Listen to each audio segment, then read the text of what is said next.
నమస్తే DDC news కి స్వాగతం।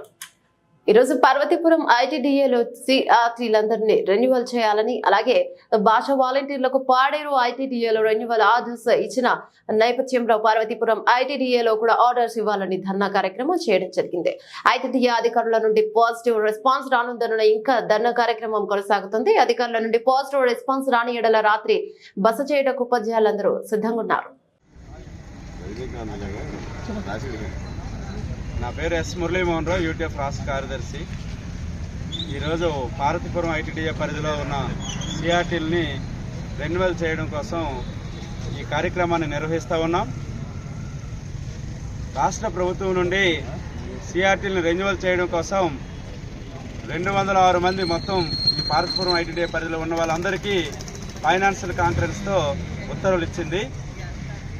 మరి ఆ ఉత్తర్వులను సరిగా అమలు చేయలేక అధికారులు చాలా మొండి వైఖరితో ఉంటున్నారు।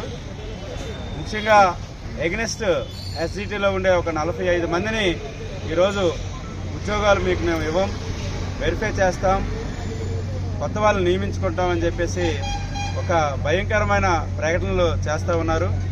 గత 10 సంవత్సరాల నుండి పార్వతీపురం ఐటీడీఏ పరిధిలో వీళ్ళందరూ చేస్తూ ఉన్నారు। వీళ్ళ ఉద్యోగ భద్రత కోసం గత ప్రభుత్వాలు ఏవైతే ఉన్నాయో తెలుగుదేశం ప్రభుత్వం కానీ అలాగే వైఎస్ఆర్ ప్రభుత్వం కానీ వీళ్ళ ఉద్యోగ భద్రత కోసం ఎగ్నెస్ట్ ఎస్జిటి అని చెప్పేసి పేరుతో వీళ్ళకి ఉద్యోగాలు భద్రత కల్పించింది।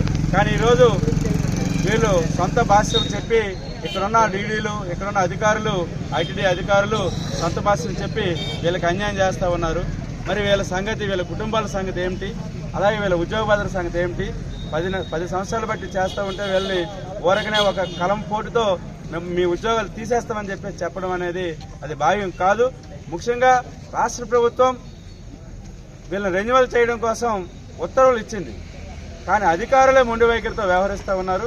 కాబట్టి దీన్ని రాష్ట్ర ప్రభుత్వ పెద్దలు కూడా, గిరిజన సంక్షేమ మంత్రి కూడా జోక్యం చేసుకొని వీళ్ళకి ఉద్యోగ భద్రత కల్పించి వీళ్ళకి వెంటనే రెన్యువల్ చేయాలని చెప్పేసి యూటీఎఫ్ తరఫున సిఆర్టీల సంఘం తరఫున డిమాండ్ చేస్తూ ఉన్నాం। ఇది జరిగేంత వరకు కూడా వీళ్ళు మరి కలెక్టరేట్ నుంచి కదిలే పరిస్థితి లేదు। ఇక్కడ అధికారులు చెప్తా ఉన్నారు పిఓ గారికి ట్రాన్స్ఫర్ అయిపోయింది కాబట్టి మేమేం చేయలేమని చెప్పి చెప్తా ఉన్నారు।